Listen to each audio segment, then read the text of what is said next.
Only Buffalo is going to win it, folks.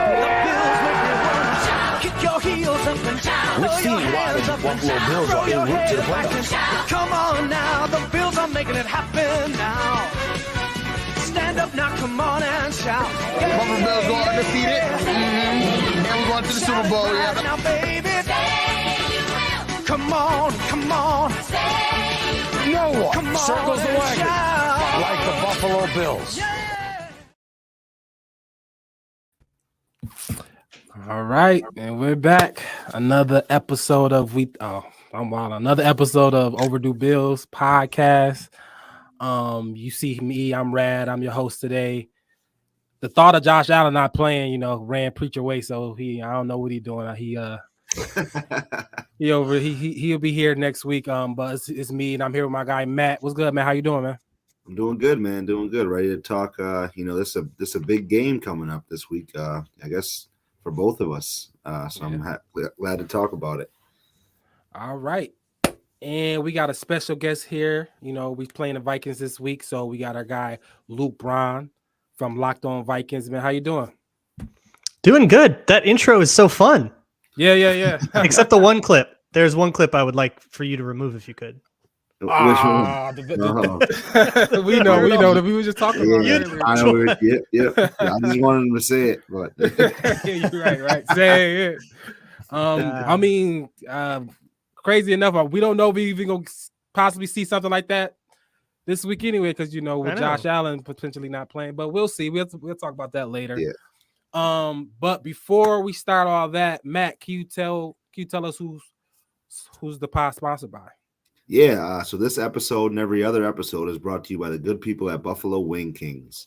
There's two things the guys over here at the Overdue Bills podcast know. That's Bills football and that's wings. Our first choice and the best choice, Buffalo Wing Kings. It's football season, guys. Thursday night, it's not too late. Get your order in. Definitely for Thursday night football or any other day you guys want to have some wings. Get home game Sunday. Get your tailgate ready. Hit our guys up at Buffalo Wing Kings, 716-248-1427. Or also go see him at 484 Elmwood Avenue and find out why they say and we know they got the best wings in town, hands down. And make sure when you go in there or you call them up, you mention our name, the Overdue Bills podcast, get 10% off your order. Yes, sir. Shout out to Buffalo Wing Kings. Also, Shout out to Buffalo fan base and 26 shirts. They're also a sponsor of the show, so shout out to those guys as well. Before we start, let's do some housekeeping. OverdueBillsPod.com is where you get your merch. You get all the articles. Editor in chief Mikey D. So yeah, man. So shout out to Overdue Bills Pod and get your merch, everything over there. Bet. All right. So we're gonna start the show off with a quick question of the day. I'm gonna go with this, and it's gonna be for Luke. Do you feel like Justin Jefferson can potentially be the best receiver in Minnesota Vikings history? I thought you were going to say best in the league, and I was going to gas him up. But best in Vikings history, that is a tall order. I don't think anyone can do what Moss did. Randy Moss broke the sport. You know what? You heard, Tampa 2, that defense?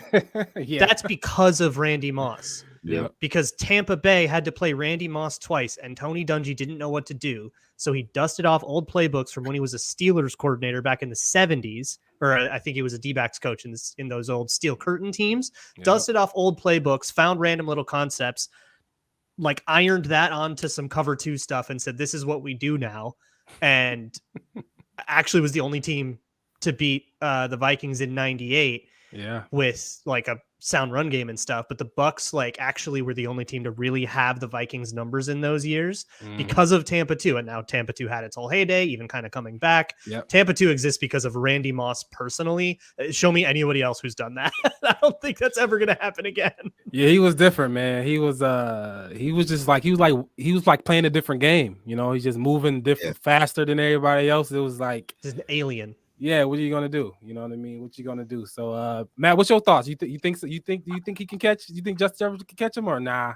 Yeah, I mean, he's got not just Randy Moss, you got Chris Carter right Yeah. there too. So that's that's two very big shoes to fill on either side of the field there. So that's I don't know, man. It remains to be seen. But I'm with Luke. I don't he has his own segment on ESPN that's never gonna die down. You got Moss, you know what I mean? Yeah. That's like it's like you said, it was something so different to the sport that you just can't. I don't think anybody's going to be able to overtake that spot in their history or NFL history for that matter.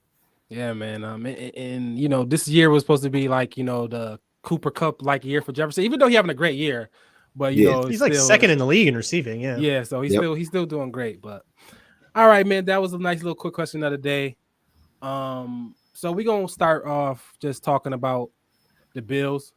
Matt, you want to talk about the Bills? We're gonna start with the injury report. You got the injury Yeah, report? so I mean, I'll just really go with the major notables here. Like, so Josh Allen is the big question mark. Sean McDermott went on today, said he's still day to day. They're gonna wait all the way until Sunday, is what he said, to see if he's able to go. So that's I guess a good sign and a bad sign that they didn't rule it out or didn't rule it as like a tear to his UCL right away. So I'm thinking glass half full with that. Then you got Matt Milano, who is, we saw the last 2 weeks he went out against Green Bay. Aaron Jones had over 100 yards rushing. And last week, the Jets absolutely gashed us in that in the run game. He practiced full this week. So he's, we talked about it week to week. He's definitely in the top running for Defensive Player of the Year. So getting him back would be great against a Dalvin Cook and that offense in Minnesota. And then the other two that are notable that I are Greg Rousseau, another guy. He's second year man, catching all the benefits of Von Miller on the other side. He's our tied for sacks, leading the team in sacks, and then he's also very good in the run game. He didn't practice this week. It's not looking very good like he's going to play. And then Jordan Poyer, the heart and soul of our secondary right now. He's hasn't practiced all week either with that elbow injury. They showed a picture of him of his elbow earlier in practice. It looked a little off. So it's not looking good for him playing going forward or going into this week. So just before we pass it to Luke, what's your thought? What's your gut telling you about Josh? Do you feel like he's going to play, and do you feel like he should play? Do you feel like he should play? Do you feel like I feel like if it's anywhere close where he can re-injure it, I say don't play because it's not worth it. We're thinking big picture here, or at least I am. This week's game, it is, while it is very important. Every game is important for the AFC race, right? Because we said we want the playoffs to run through Buffalo at the end of the year.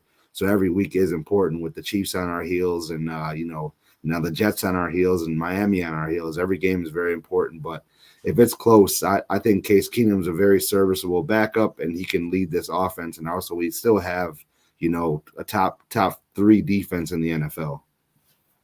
All right, thanks, man. And Luke, can you tell us about your injury report, Vikings injury report? Ask some questions off that. Yep. There were a couple of names you may have seen. Adam Thielen had a little ankle thing. He was limited Wednesday, upgraded to full on Thursday, so he should be good to go. Garrett Bradbury, the center, has been dealing with an ankle injury. He did not participate Wednesday and was upgraded to limited Thursday.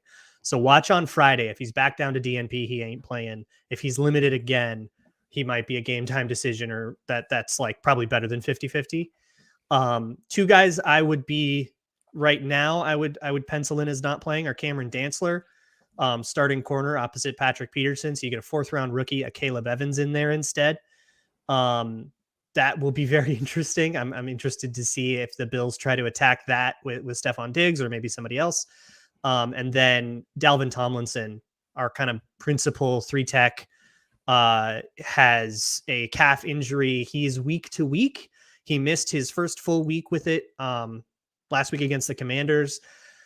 I feel like it's the kind of injury that's more than just 1 week in your back, but the Vikings are being pretty coy about it. So I can't know for sure, but gut check, I'm not optimistic. Those are the 4. Everybody else is good to go. All right, cool. So, but going into this week, like, what's the tenor, the whole thing that Josh might not play? And, but still, what's y'all tender going into this week? Y'all coming to Buffalo. How y'all feel? How confident? Y'all 7-1, right? A lot of people talk to like the best team that nobody talking about right now, right?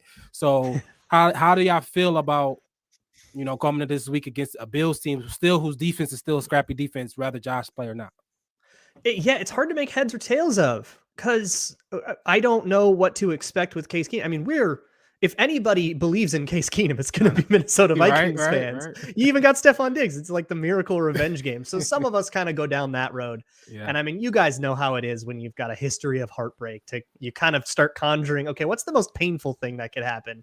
And then predict that. So we're thinking, corner route down the sideline. Keenum hits Diggs. Harrison Smith whiffs underneath him for the walk-off touchdown. We're thinking something like that. But like, you will not find me saying, all right, Case Keenum's in. Vikings win. Let's go. Like, I know Case Keenum can play. He's not Josh Allen. And if we do end up missing Josh Allen the one time every 4 years we got to play him, that is a lucky break, but that's far from guaranteeing the game. And the way the betting markets are looking at it, you guys are still going to be favored. Yeah. So I like you just said, like top 3 defense, Diggs is still there. There's a lot on this. This is a stacked roster, even when it's banged up. So we all had this game circled as, okay, this is the test. How did they look against the truly elite Bills? And even if we don't walk out with a win, it's like, man, if we can just hang, we can kind of prove that we're 7-2 and we're for real. Like, I think a lot of people would accept that. But hey, if Josh Allen doesn't play and we can actually go into Buffalo and steal this game we have no business stealing, going 8-1, then we kind of start to set our sights a little higher. All right, cool, man. So Matt, what's your thoughts? What's your thoughts on possibly not having Josh? He ain't practiced, second day of the week. You already said that you want to potentially, rest him if you need be, but now let's assume maybe he's not playing. What's your thoughts on Case Keenum and rallying the troops? So we've seen it early, right? Our team right now is really built on next man up. So, you have the injuries to start the year to Micah, our all-pro safeties, Micah Hyde and Jordan Poyer. Who's the next man up? Then, you got, Ed Oliver going out, next man up.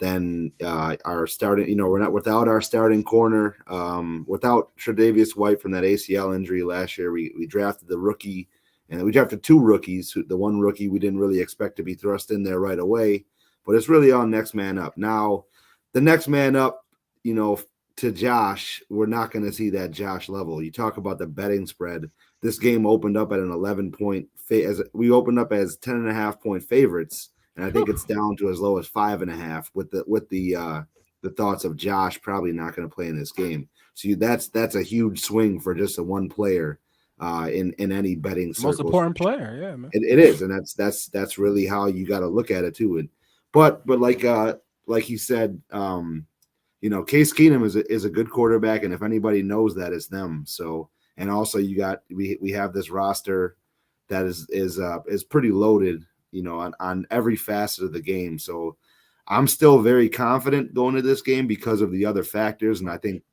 Case Keenum can bring in a win. Then it's in Buffalo too, so that's the other thing. You'll have the Bills Mafia behind you. I haven't looked at the weather yet, but I'm going to be at the game. I think my brother was saying that it's going to be cold, but not like as bad as it's been in years. So it's like 39 degrees or something. He mentioned the other day. I haven't even looked at it, but I do remember him mentioning that the other day.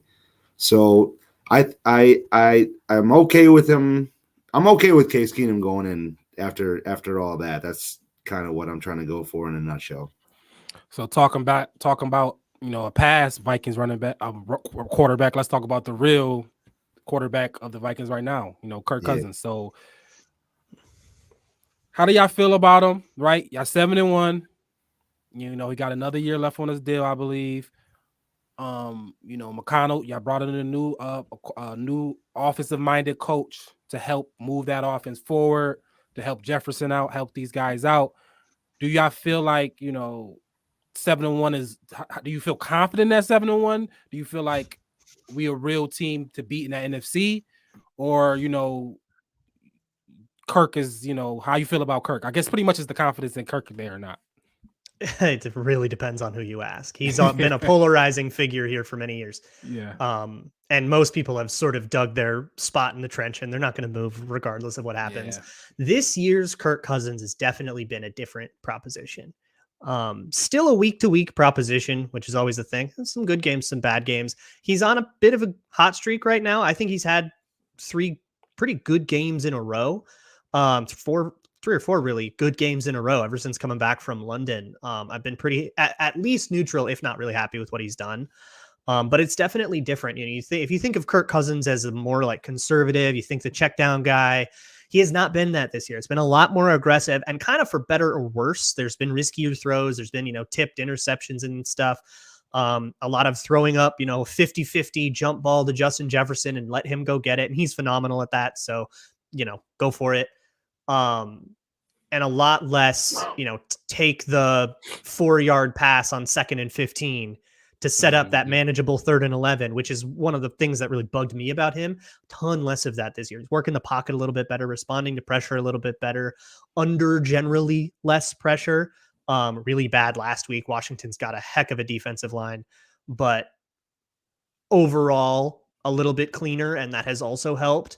If you look statistically, it has not been as good of a year, but I think there's a lot of the yards that aren't coming are the empty ones that you don't really care about anyways. He has definitely been, in my opinion, he's been better. I like this version of Kirk Cousins better, even though it doesn't rack up the numbers. It feels a little bit better, and he has been clutch. It's always been the fourth quarter with like long go ball down the sideline to clinch the game in London. Another very similar one to kick off a 10-point fourth quarter comeback in Washington. These are road trips. These are dire situations. Yeah. Kind of turning it on when the pressure's really on, both physical and otherwise. So we got a little bit of clutch Cousins going on, which is hard. I don't know what to make of that. Yeah, I haven't played in primetime games, right? That's what it is. Not since Monday night. Oh, not since they got cooked against the Eagles. Yeah, right. Yeah. So, all right, Matt. So, how do you feel the defense is going to, approach this game? Right. They got 3 levels of weapons with Jefferson, Dalvin Cook. Obviously we're going to talk about, the co-dynamic of the Cook brothers. Yeah. So how are we going to attack this offense? And is this, I don't know, is this I guess because the Rams ain't the Rams, is this the best offense we've played? Well, we played Miami. So is this the best offense Miami. We played all year? You think? Well, I mean, and KC too. KC, my bad. But, yeah, KC. Oh yeah. But I think this is the most talented as far as like non-quarterback groups that we've played against. Adam Thielen being, I'm not sure if he's going to play this week, but you got Justin Jefferson, Adam Thielen, and you got the Buffalo connection and KJ Osborne, UB guy. Yep. So and I haven't really watched the Vikings that much this year, but I do always see him on the box score, and he scores in some weeks. Can be a FanDuel sleeper some weeks if you play some FanDuel. It might be this week if Thielen don't play. It might be. Then you got of course Dalvin Cook who can dominate any game. So I think it's definitely the most well-rounded group. So I'm excited to see how that works. But the other side of that though is that we've seen a lot this year and every other year. McDermott and Frazier, they love to leave their cornerbacks on islands, and I don't think you can do that against Justin Jefferson because he'll have 150 yards and he'll have a Randy Moss game on us right away on either one of those guys. So you definitely got to have a lot of help over the top with whoever's going to be in at safety this week, whether that be Jaquan Johnson or Damar Hamlin or even Teron Johnson in the slot. So that's going to be something that remains to be seen. And I think they're going to attack it like that. And then I hope, Von and the guys up front can get home and get some pressure on Kirk, because if not, it'll be a long day for those guys. We just saw Garrett Wilson go for 8 for 92. Deontay Johnson went for 8 for like 104 against Khair and Benford. So that's just showing that it can be a long day if we don't get to Kirk.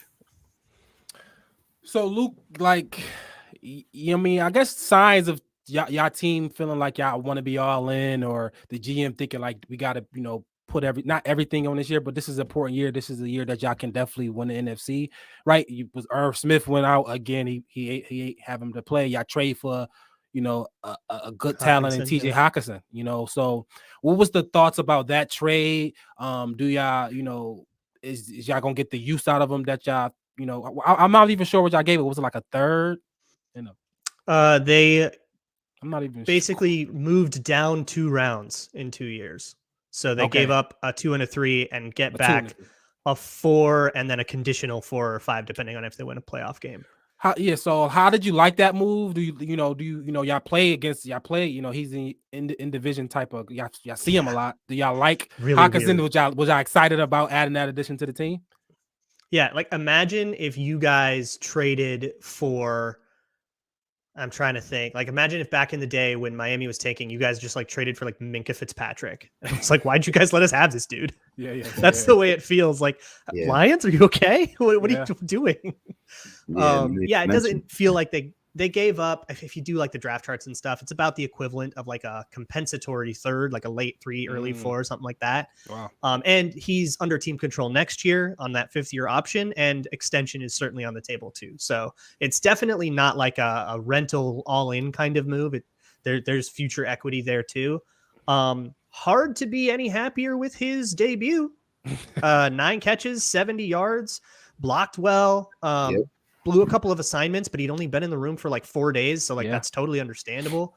There was a lot to like about Hawkinson. He was sort of immediately not only the second favorite weapon for Kirk Cousins, he was the second most targeted guy in that first game after Jefferson, but also all sorts of just like utility stuff, just blocking the right way in run plays, being in the pass protection, running clear out routes and stuff, like that dirty work that you give to tight ends sometimes. Excellent at all of that stuff that helped open up for a big 115-yard Justin Jefferson day, and helped to get the run game going once it was, once they kind of found a way to get by those gnarly DTs they have in Washington. So really happy with Hawkinson right off the bat, and I'm really happy we get to keep him next year too. Yeah, that was it was a surprising trade, for sure, especially in division. But I got another question for you. Like, so the coach, Kevin O'Connell, right? Mm-hmm. Y'all wanted to move on from Zimmer, it got stale, how do y'all immediately fit? You immediately feel the difference? Like, is the fan base feel better? How did the fan base even feel about Zimmer when he left? It was, the fan base was pretty over him. Okay. 8 years. It was time. Sure. And the last 2 years of Zimmer, the culture was a lot different. When Zimmer first got to Minnesota, it was a very tough love kind of thing. And you know how he is. You've probably seen that clip from Hard Knocks all those years ago. He's a yell at you kind of coach. He's a drill sergeant. But it always came from a place of like tough love, and you could tell that he cared and he respected the players. He'd yell at you, he'd be loud about it. But it was always like at the end of the day, he had a deep respect for you. Last couple of years, that wasn't the case anymore. And I think he just he saw the writing on the wall once they were functionally eliminated from the playoffs last year. And then he just like broke down as a person. He stopped talking to people. He wouldn't talk to the quarterback. He just wouldn't talk to the players. There's all kinds of stories leaking out still about some mean thing he said to this guy or that guy. The culture totally broke down. And it was just very tight, and everybody was very worried about getting yelled at, and everybody was walking on eggshells. It wasn't very good. And Kevin O'Connell's like a beach dude. Like he's like laid back, and everything is training camp and like the spring OTAs. Nobody got evaluated. There was no evaluation that happened in the whole May thing because O'Connell came in and said, "I'm giving you everything new. We're putting all of our evaluation pens away. Let's just learn. Let's all just learn what we got to do, and let's all just work together. We got all camp to evaluate you. Let's just be, let's just learn." And then, that's the way when they got their butts kicked in Philadelphia, it was still like, hey, that was rough, and we got all these things, and we're gonna go fix them. But I still believe in you all. We're still gonna do this. This is a learning opportunity for us, And it was like this like encouraging thing, and that's the culture that he's trying to build. This sort of, hey, everything is okay. You're not in trouble. Let's fix this, but let's not, act like it's some big problem and act like I got to take you into the principal's office because you like you misfit the run once or something. And that's what the Wilfs wanted. That's what they were really looking for. And Kevin O'Connell does that. It's that culture thing. But then also like the McVay offense, you see it all over the league now, but we're just another one of those McVay teams at us with the Bengals and the Packers. And I guess, the 49ers and all of them. Yeah. Jets. I think the Jets won too now. Yep.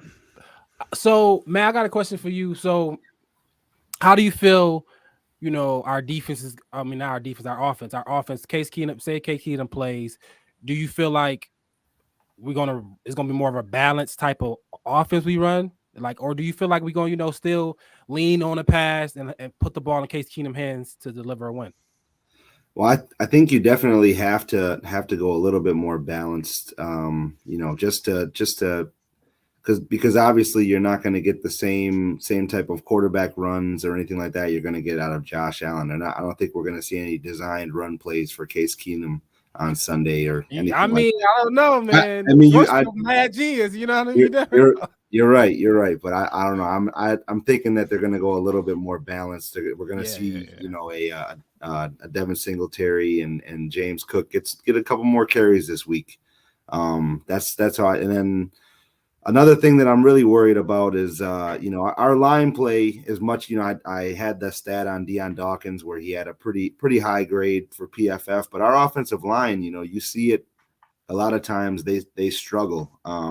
And Josh, being the athletic, kind of escape artist that he is, he bails them out a lot at times. And Case Keenum isn't that same quarterback. So I'm afraid that they may, if they don't get the ball out quick, if they don't do these check downs and things like that, we might see, some more sacks or a lot more QB pressures. So I definitely think they want to be able to run the ball on Sunday. That way it'll help open up the pass game and can, help get Case some better protection on any type of play action throws or any type of throws that he's going to have, or else it's going to be a long day for them.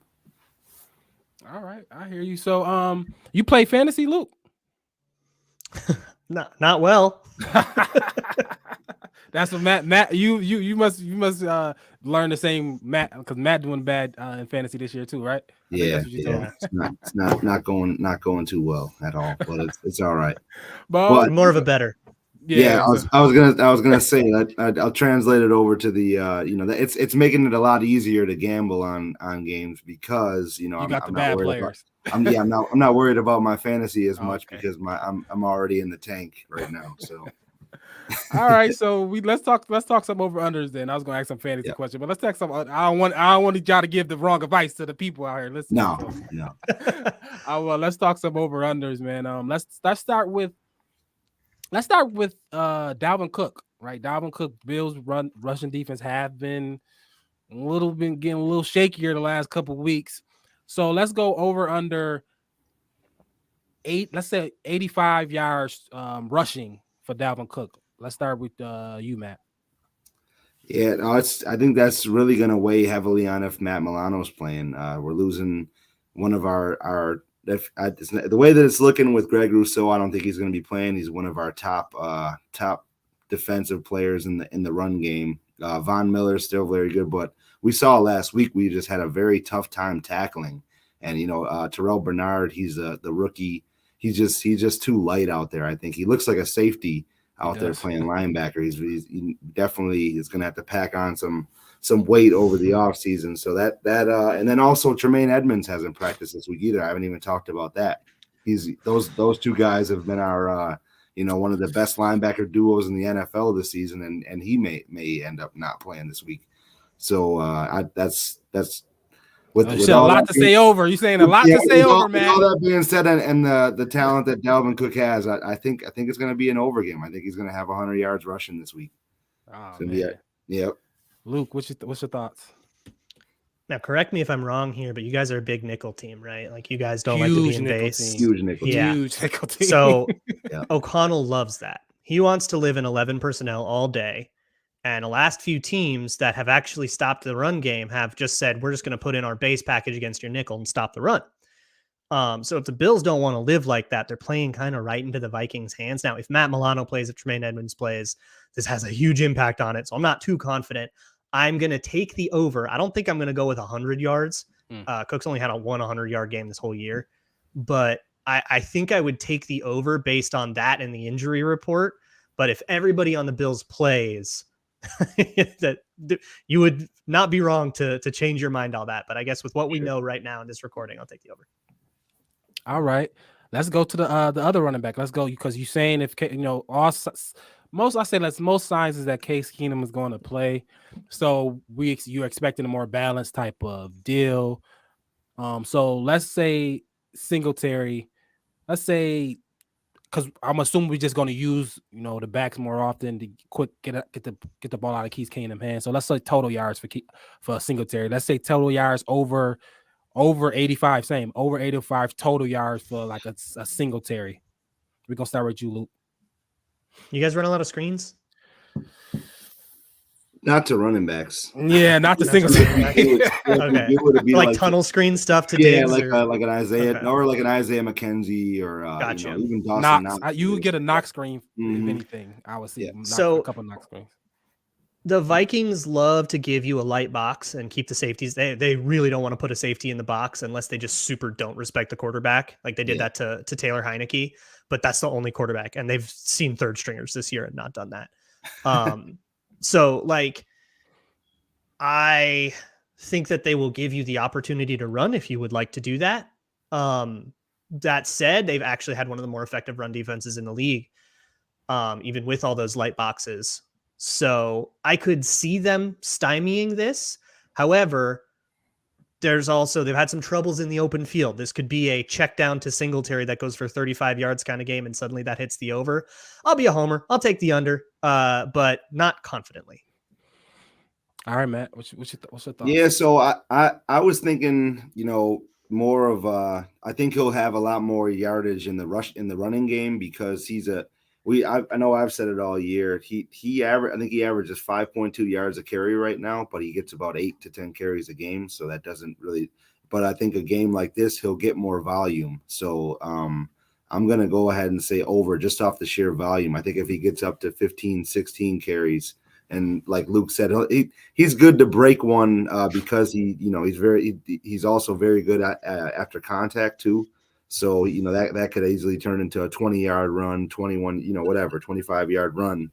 Because we all also say that he doesn't have that touchdown, that one cut, he's going to break it for 80 yards ability. At least we haven't seen it in his years here, but he can get those little chunk 20-yard runs, and then he can get those little 7, 8-yard runs kind of whenever he wants to.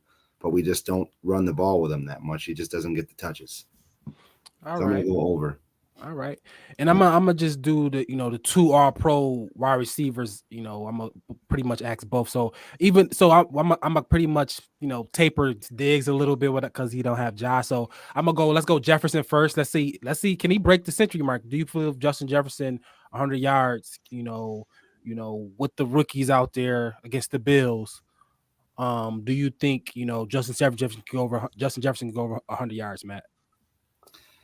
So I'm gonna go under, just because of the fact I think that a lot of attention is going to be drawn to him, and I think they're gonna force that offense to beat us with somebody else, whether it be Dalvin Cook, whether it be Hawkinson, or anybody else in the offense there. So I think I'm going to go under. But not by much though. I think he'll still get off. He'll still get a Garrett Wilson game like last week, like an 8 for 80 something. But who knows? He could go. He is also good for 140+ yard catch a game too. It seems like so. It's going to be. I'm not confident in that bet, but I'm going to go with under. All right, Luke. 100 yards. Jets. 100 yards is a lot. It is. He's hit 100 yards in 5 of 8 games. And one of the other ones was 98. So he does this a lot. Yeah. Man, Leslie Frazier knows how to cap a good receiver. If there's one thing that he's been good at for 35 years. Yeah, you would know. It's getting safety to help over the top. Yeah. So that's hard. I think I'm going to go under. I think the ball can spread around a little bit more. in this one. This doesn't feel like the game where it just goes through Jefferson only, unless you guys decide to shadow him or something with somebody that's not Tre'Davious White, Yeah. like Dane Jackson or whatever. That if that happens, then I'm slamming the over. Nah, you know what? I'll be a homer again. Over. Screw it. What are you gonna do? Arrest me? Yeah, man. Yeah. Look I like it. Okay. And let's go Diggs, right? Let's go Diggs. Gonna take some off. I would ask it would have been 100 for Diggs as well, but let's go 87. I don't know, just a nice number there. 87. Let's go 87 yards. He's still, Diggs is still Diggs. Case Keenum, they got a relationship, so he not Josh Allen, but Diggs. I mean, Keenum gonna be looking for him. At the very least. So what's your thoughts on Diggs? 87 yards over under, Luke. He's going for about 300. So here's the thing: backup corner. Yeah. And if there is one player in the entire league that takes petty energy and turns it into yards, it is Stephon Diggs. Yeah. You see him on the bench every week going, they can't hang with me. These guys, like he's got the biggest chip on his shoulder, even though he got to have you got to think of a nickname for him when he come on the field, because he just turns into somebody else. He just shoulders just like, it just turned into a different name. I got to think of a nickname for him when he playing, man. Look, Rick Spielman's not here anymore. Zimmer's not here anymore. The people he took a lot of issue with aren't here anymore. But not all of them are gone. I don't want to say too much, but not everybody that Diggs didn't like is gone. Okay. So there's going to be a little bit of revenge game energy, I think. And I think he's going for approximately 362 yards. I would love to see it. That will be a crazy game. Start Diggs. Start Diggs, man. Definitely. Diggs. just from the connection that him and Case already have, and like you said, he if there's players that act like they don't pay attention to things, they do. And ever since the Diggs trade and the success of Justin Jefferson, he's still going to come out and try to be the best player on that field and say, whatever, you guys traded me, you got a good guy, but I'm the wide receiver one this week. I'm the best wide receiver out here. I'm going to put on the bigger show than Justin. That's what I'm going to come and do. So I'm definitely going to book that over myself. I like that narrative. All right, so the ultimate scorer prediction. And and whoever with the score prediction, just give a little quick answer on, whoever gonna win, the keys for them to win as well. So we're gonna start with you, Matt. Score prediction, and I'm assuming you're gonna pick the Bills. So key for the Bills to win. Yeah. So the weather is gonna play a little part. If I don't know, and like I said, I haven't even looked at the weather report, but if it's clear and cold, it's. Yeah, no, it's definitely not going to snow yet. It's been we've been getting lucky. It was, I think, the last week we were in the 70s here, which is unheard of. So I think this week it's finally going to cool down a little bit, but it's supposed to be. And I'm hoping it's clear. So with that, I think it's going to be a high scoring game. I think the Bills are going to come out on top. I think Case is still going to be able to come down and score with our offense. Ken's going to be able to draw something up. And we still have some very good players on offense. So I think the final score is going to be Bills 31, Vikings 27. That's what I'm taking, and we're going to come down and win it on the last drive. I think I got 41 degrees at kickoff. So. 41. Okay. Yeah. So chilly, but as long as it's clear, I'll take. I'm about to say that's perfect, man. It's like right now, us transitioning out of summer, 41 is actually like, all right. Yeah. Well, you get the pads on, you get worked up. Players love it when it's a little chillier, Absolutely. All right. So what's your score prediction and keys to victory, Luke? Key to victory to me, it's those two wideouts. It feels like this is one of those games where either of these guys could take it over, and whichever one does, his team wins. The real key to the game, does Josh Allen play, right? Like that's going to be probably the most impactful thing. And it's so hard to make heads or tails at this game because it's so different if Allen plays versus if Keenum plays. Yeah. So I'll try to split the difference like the betting market has. Looking at, I look at Bet Online because they sponsor Locked On Vikings. They've got a 3.5 point spread in favor of Buffalo, over unders at like 43.5. which implies something like 24-20. I think that's a little bit low of a total. I would take that over. But I don't mind that 4 point spread. I'm going to go something like 28-24 Bills, even if Keenum plays. Bills are a good team on the road. That's going to be a really tough order. And I think if the Vikings hang in that well, then I wouldn't be too upset by that. But predicting a win itself, I mean, it's possible, but it would be an upset. Wow. All right, man. Cool. So, Matt, you got anything to say as far as, the weekly contest, or everything good? Yeah, so I mean, you heard our score predictions. We're doing our weekly contest, which is posted on our page, Instagram, Facebook. You guys have until Sunday to get in. Score prediction. It's going to be the predict the score for the Bills and the Vikings this Sunday, and as a tiebreaker, Preach. He didn't want to go with Diggs again. He wanted the Gabe Davis put up or shut up game. So we did. We haven't been talking. I don't think we mentioned his name this whole podcast. Yeah, no, we didn't, which is pretty bad on my part. It's so quick I forget him until the weekly contest. But Gabe Davis's catches and yardage is the tiebreaker. So you have till Sunday to get into that, and the winner gets a $30 gift card presented by our wonderful sponsors over at Wing Kings. And that's all I got for that. All right, man. Thank you. And Luke, thank you for coming on the show, man. Just tell pleasure. the people that's listening where they can find you and what's the name of the pod? Yep, you can find Locked On Vikings wherever you listen to podcasts. It's on all the big podcast platforms. Locked On has a show for everything. So there's a Locked On Bills too with Joe Marino, if you're into that. You can also find my Patreon, patreon.com/LukeBraunNFL, where I do film breakdown stuff. I will also be breaking down this game when it's over. Do two or three videos about whatever. Man, I'm gonna check that out. Is interesting. I'm gonna check that out. So I'll be going to the game with a big Vikings fan. So I'm sure he'll be watching. I'm sure if he's not watching this, he'll be catching up on this, and then he'll probably lock on with you guys for sure. All right. Excellent. All right, bet. And Matt, we end every show with the hey. Let's go. Okay. Only Buffalo is going to win its home. Kick your heels up and shout. Let's see why the Buffalo Bills are en route to the playoffs. Come on now, the Bills are making it happen now. Stand up now, come on and shout. Buffalo Bills go undefeated. And we're going to the Super Bowl. Right now, baby. Come on. No one Come on circles the wagon. shout.